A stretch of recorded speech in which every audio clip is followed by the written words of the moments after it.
Salve, salve família, aqui quem fala é o Lutz do canal Cortes Podcast e no meu primeiro mês monetizado eu já fiz $3.000 só seguindo o que esse cara fala no curso dele. Então se você quer ganhar dinheiro com internet e YouTube sem nem precisar aparecer, confere o primeiro link na descrição. Um grande exemplo da pulsão de morte, por exemplo, é a inveja.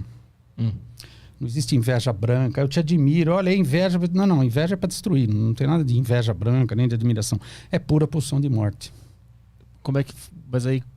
Como é que eu sei que eu não estou invejando bem ou mal? Ela não tem bem. Não existe? Simples, mas se eu vejo alguém, eu quero ser que nem aquela pessoa. Isso é cobiça. Cobiça é ruim ou bom? Cobiça é humano, né? A gente cobiça coisas. Inveja, eu não quero que o outro tenha. Não é eu quero que o outro tenha. Necessariamente vem junto no termo.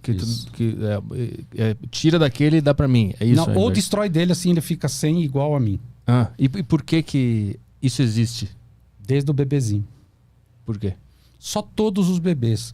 Porque é da condição humana. Aí a própria humanidade, o próprio processo civilizatório, todas as grandes invenções do homem, né? A religião, a moral, os bons costumes, o direito, a pedagogia, de repente até a própria psicologia. Não, isso é feio. Não, imagina, você não pode sentir isso.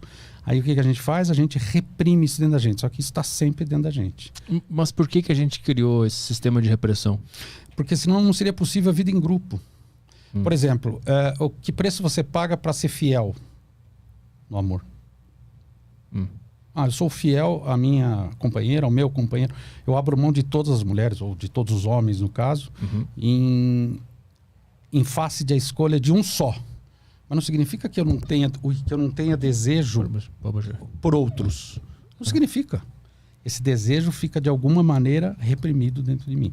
Então, você deve estar se perguntando, poxa, Leandro, então tem um monte de coisa que a gente quer fazer e não consegue exatamente. Aí você sabe onde a gente realiza?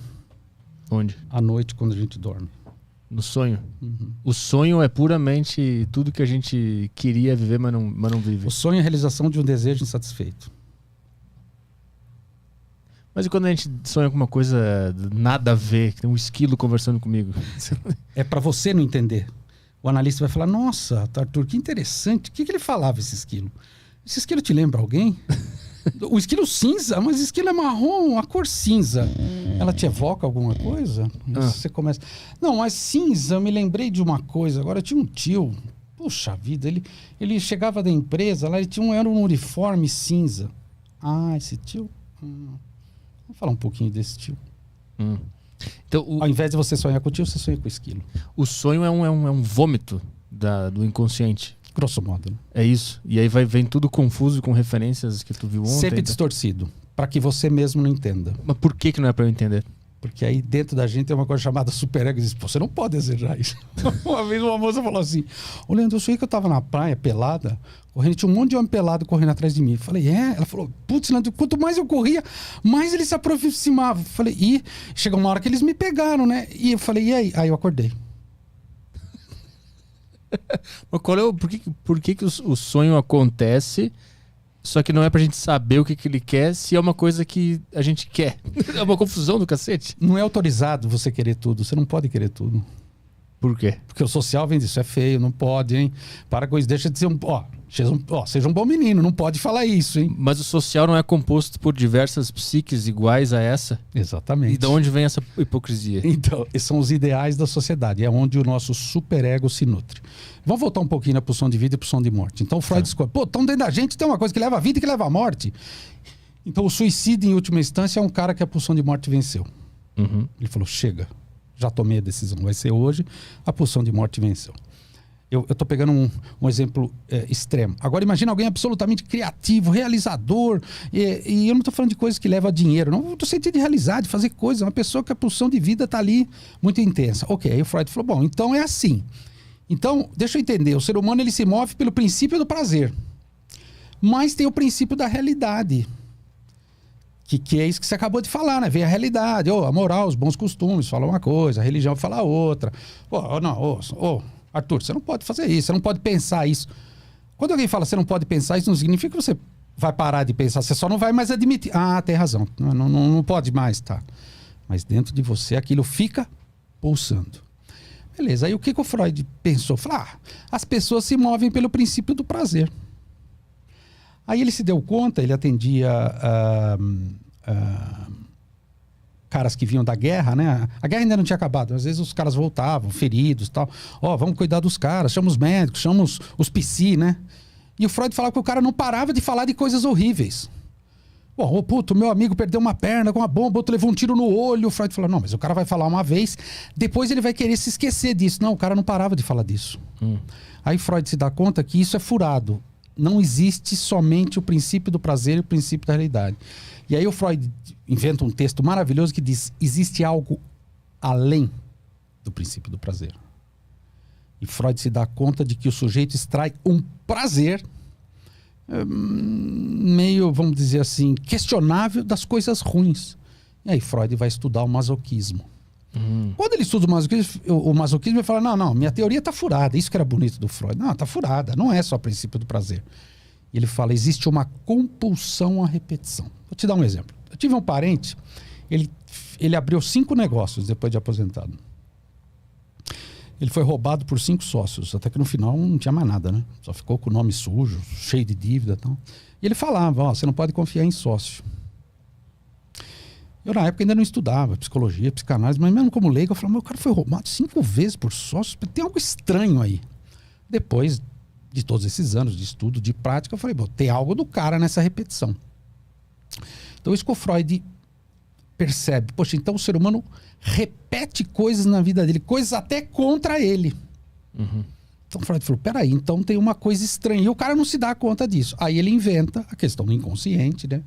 Ele acha que nós temos 3 grandes instâncias psíquicas. O ego, que é a mais comum, né? Eu sou o Arthur Petri, olha aqui, você fez meu nome aqui, Leandro. Isso é seu ego. É claro, a gente precisa do ego para sobreviver. O cara na porta pergunta, quem é você? Eu sou o Leandro.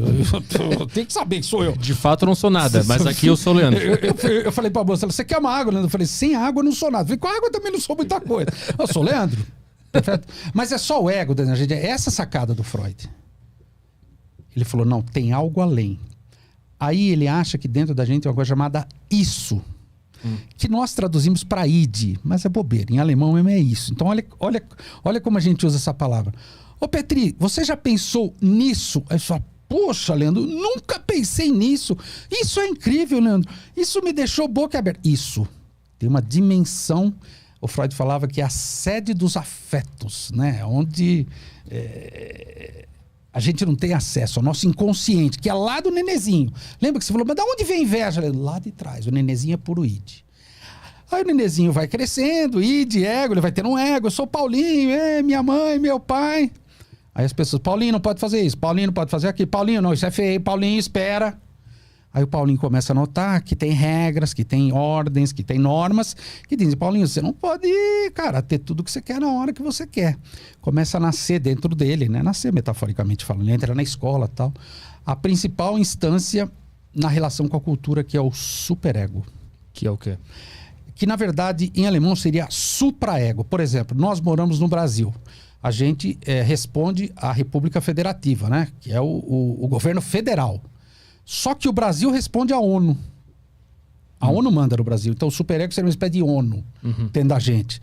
Então esse superego ele passa a ser uma instância que critica, que julga, que exige, que diz isso é certo, isso é errado, você não conseguiu. Então o superego, um psicanalista que eu gosto muito, chamado Jacques Lacan, ele falava uma instância obscena e feroz. Por que ele é obscena?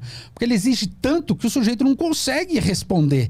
E ela é feroz porque ela é como um cão latino. Você pôr a mão lá, cão que late não morde. Então faz um teste, põe a mão lá. Ele vai morder. Então o superego é uma coisa que está dentro da gente. Mas ele está tentando defender alguma coisa? Tentando defender os ideais daquele nenezinho que cresceu lá, que eu disse, que é um homem agora, e do social. Ideais nossos: casamento, escolarização, dinheiro, beleza, poder, inteligência, título. Você viu como você ficou procurando meus títulos? Esse cara só vai colocar psicanalista. Tem algo errado. Um paciente falou, ô Leandro, tem 2 caras dentro de você, eles colocaram doutor, mas você não é doutor? Eu falei, mas eu não tô lá por causa do meu doutorado. Nada a ver, eu posso falar se o rapaz lá me perguntar. Não tem nada a ver, eu tô aqui porque eu sou psicanalista.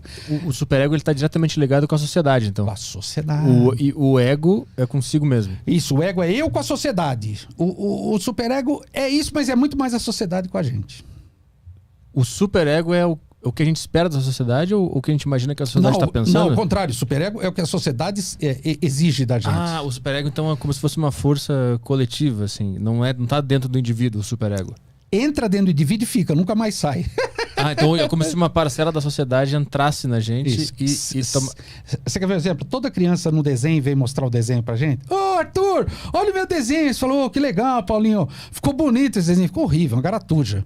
Mas você fala, meu desenho. Chega uma hora que ele fala, não mostro mais desenho pra ninguém. Ô, Paulinho, não desenho mais. Não é porque ninguém falou, Paulinho, para de fazer essas garatujas. É porque ele falou, putz, será que o Arthur vai achar do meu desenho? Nossa, isso foi horrível. Nunca mais vou desenhar. Mas essa... Já é o superego.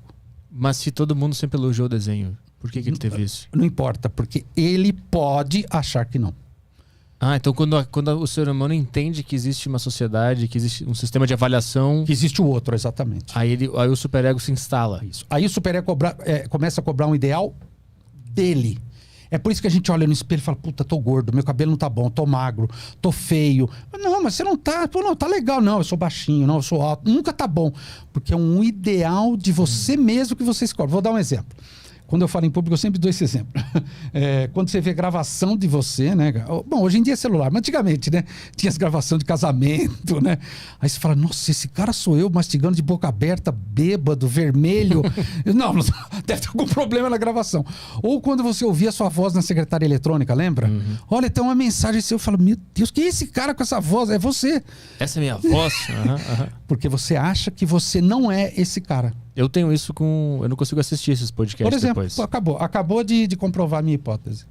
Porque alguém dentro de você vai falar, puta, Petri, foi ridículo, né, cara? Você não vai ouvir, meu. É melhor não ouvir, fica na sua. Deixa os caras mandar pro ar, né? Isso, pra caralho. Arthur, ator fala isso, ator. O cara é ator. Não, mas puta, eu não gosto de ver, porque eu fico tímido, eu não me vejo, não me reconheço.